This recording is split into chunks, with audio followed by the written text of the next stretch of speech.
Welcome to టిటన్ special focus. This is Sai Sri. Rangareddy జిల్లా చందనవల్లి దళితుల భూములు పరిశ్రమలకు అడ్డగోలు దారదత్తం చేయనున్నారా? అందుకు టీఎస్ఐసీ పేరిట బడాబాబులు రంగంలోకి దిగారా? శంషాబాద్ ఎయిర్పోర్టుకు కూతవేటు దూరంలో ఉండే భూములు కారు చౌకగా స్వాధీనం చేసేందుకు కుట్ర పన్నుతున్నదెవరు? ఇంతకీ బాధితుల పక్షాన పోరాడుతున్న తెలంగాణ వ్యవసాయ కార్మిక సంఘం ఏమంటుంది అనేదానిపై టిటన్ స్పెషల్ ఫోకస్. రంగారెడ్డి జిల్లాలోని షాబాద్ చందనవల్లి గ్రామం దాదాపు 1900 ఎకరాలు అంతా అసైన్డ్ భూమే. దాంట్లో దళిత బీసీ తరగతులకు చెందిన పేదలు ఏండ్లుగా సాగు చేసుకుంటున్నారు. ప్రస్తుతం ఈ భూములపై సర్కారు కన్నుపడింది. కాదు, పారిశ్రామికవేత్తలు కావాలనుకున్నారు. అందుకు టీఎస్ఐసీ రంగంలోకి దిగింది. సర్కారు సరికొత్త లెక్కల ప్రకారం 1900 ఎకరాలు కాస్త 1186 ఎకరాలుగానే లెక్క తేల్చారు. మిగతా భూములు ఎవరు గల్లంతు చేశారనేది ప్రశ్నార్థకమే. దాంతో బాధితులంతా తాము ఇన్నేళ్లు సాగు చేసుకున్న భూ విస్తీర్ణం ప్రకారం పరిహారం చెల్లించాలని ఇప్పటికే రంగారెడ్డి కలెక్టర్కు వ్యవసాయ కార్మిక సంఘం తరపున 2 సార్లు వినతి పత్రాలు కూడా సమర్పించారు. అయినా సరే సర్కారుకు పేదల గోడు పట్టలేదు. ఎకరాకు 9 లక్షల చొప్పున పరిహారం చెల్లిస్తాం, భూములు ఇవ్వాల్సిందే. భూసేకరణ అధికారుల ఒత్తిడి నిర్వాసితులపై రోజురోజుకు తీవ్రమవుతుంది. అయితే సదరు భూములు శంషాబాద్ ఎయిర్పోర్టుకు 15 కిలోమీటర్ల దూరంలోనే ఉండడం గమనార్హం. అలాంటి భూములకు మార్కెట్ ధర ఏ స్థాయిలో ఉంటుందో అంచనా వేయొచ్చు. అందుకనే బాధితులు తమకు న్యాయం జరగాలంటే 2013 చట్టం ప్రకారం పరిహారం చెల్లించాల్సిందే అంటున్నారు.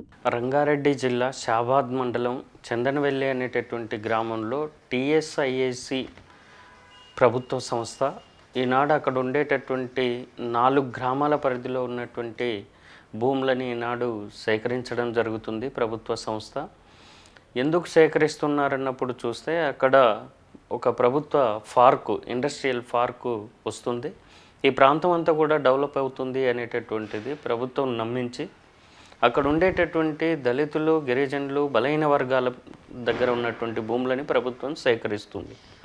ప్రజలు కూడా అంగీకరించిండ్రు. మేము ప్రభుత్వం భూములు ఇవ్వడానికి మేము సుముఖంగా ఉన్నాము, మాకు ఇవ్వాల్సినటువంటి నష్టపరిహారం ఇస్తే ఇక్కడ ఇండస్ట్రియల్ పార్కులకైనా వస్తే ఈ ప్రాంతం అభివృద్ధి అవుతే మాకు, మా పిల్లలకు అందరికి కూడా ఉపయోగకరంగా ఉంటుంది, ఉద్యోగాలు వస్తాయి, అభివృద్ధి అవుతుంది అనేటటువంటి ఇది నమ్మబలికినటువంటి ప్రభుత్వం, దానికి అంగీకరించినటువంటి ప్రభుత్వం అభివృద్ధే జరుగుతుందన్నప్పుడు ఇవ్వడానికి అభ్యంతరం ఏంది అనేటటువంటి పద్ధతిలో ప్రజలు అంగీకరించి అక్కడ ఉండేటటువంటి భూములన్నిటిని కూడా టీఎస్ఐఐసికి అప్పగించడం అనేటటువంటి జరుగుతుంది. ఈ అప్పగించినటువంటి భూములోనే అనేకమైనటువంటి అవకతవకలు, అవినీతి ఈనాడు జరుగుతున్నటువంటి పరిస్థితి ఉంది. చందనవల్లి నిర్వసితులకు ఈ నెల 11న ఎంఆర్ఓ ఆఫీస్ ముట్టడికి పిలుపునిచ్చారు. తదనంతరం వరుస ఆందోళనలకు సిద్ధమవుతున్నట్లు బాధితులు పేర్కొన్నారు. ఈ అవినీతికి వ్యతిరేకంగా, అవకతవకలకు వ్యతిరేకంగా అక్కడ తెలంగాణ వ్యవసాయ కార్మిక సంఘం నాయకత్వంలో, అట్లానే మిగతా సంస్థలు, సంఘాల నాయకత్వంలో అక్కడ పెద్ద ఉద్యమం అనేటటువంటి ఒక నెల రోజులుగా జరుగుతున్నటువంటిది నడుస్తుంది. కలెక్టర్ గారికి వినతి పత్రాలు ఇవ్వడం జరిగింది, ఆర్డీఓ గారికి విన్నవించుకోవడం జరిగింది, ఎంఆర్ఓ గారికి విన్నవించుకోవడం జరిగింది.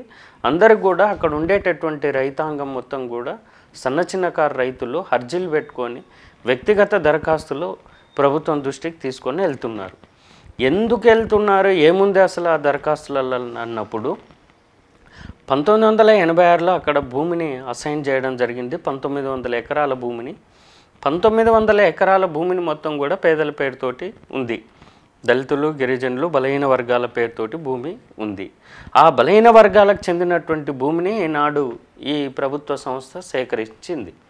కానీ అక్కడనే జరుగుతున్నటువంటి అవకతవకలు ఏంటంటే, ఏ దళితునికైతే భూమి 5 ఎకరాలు కేటాయించి ఉంటే 5 ఎకరాల భూమిని ఈనాడు రికార్డులలో చూపించకుండా 2 ఎకరాలు, 2.5 ఎకరాలు, 3 ఎకరాలు ఇంతకన్నా లోపే ఈనాడు అక్కడ రైతాంగం పేరుతోటి ఈరోజు చూపిస్తున్నటువంటి పరిస్థితి ఉంది.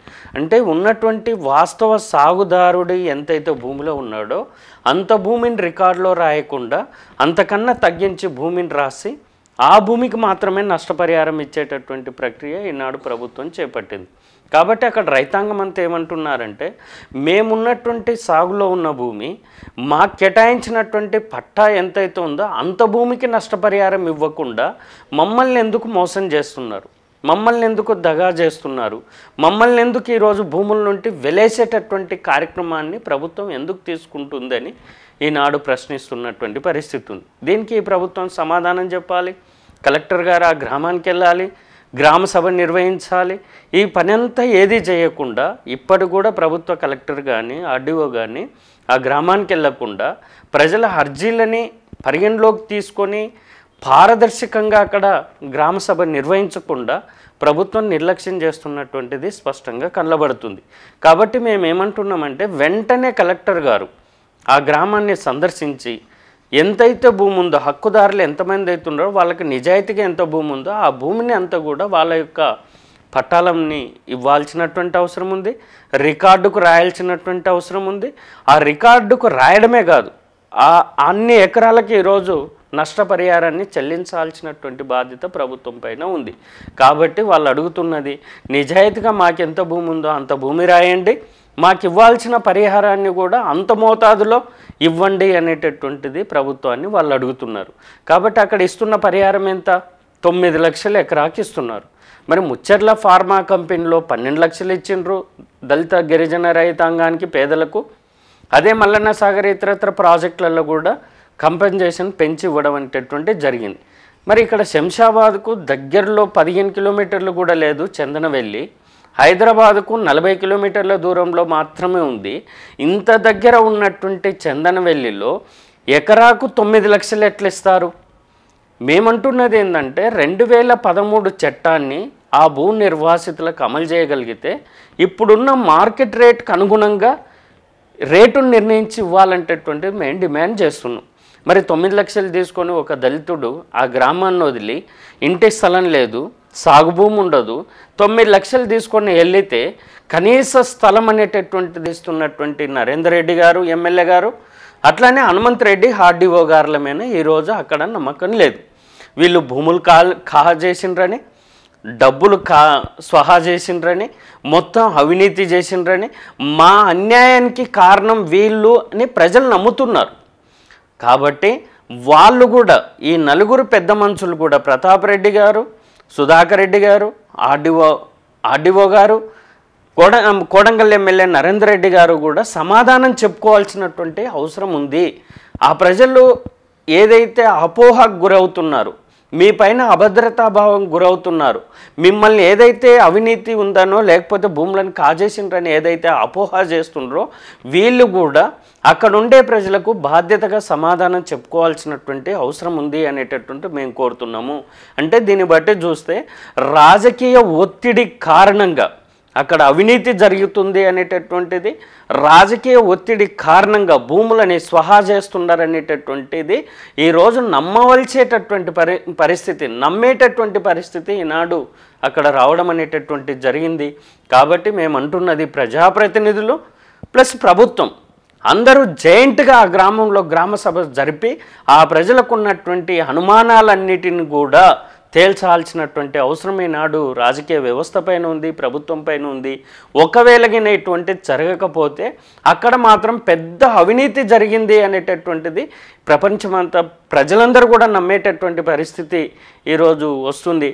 కాబట్టి ఇటువంటి అవకతవకలు లేకుండా నీతిగా, నిజాయితీగా, పద్ధతిగా సన్న చిన్నకారు రైతాంగానికి ప్రజలందరికీ కూడా ఈరోజు నిజాయితీతోటి పనిచేసి ఆ అనుమానాలన్నిటిని నివృత్తి చేసి రైతాంగానికి అంతా కూడా న్యాయం చేయాల్సినటువంటి అవసరం ఉంది అనేటటువంటిది తెలంగాణ వ్యవసాయ కార్మిక సంఘం కోరుతుంది.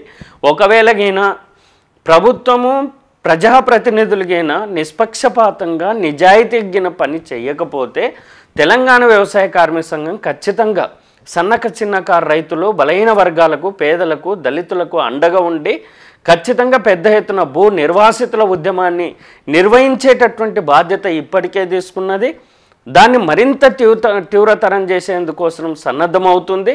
ఖచ్చితంగా క్షేత్రస్థాయిలో మేము పోరాటం చేసి ఆ ప్రజలకు న్యాయం చేసే వరకు అండగా ఉంటామనేటటువంటిది ప్రభుత్వాన్ని ప్రజలకు అట్లానే ప్రజాప్రతినిధులకు గుర్తు చేస్తూ ఉన్నాము.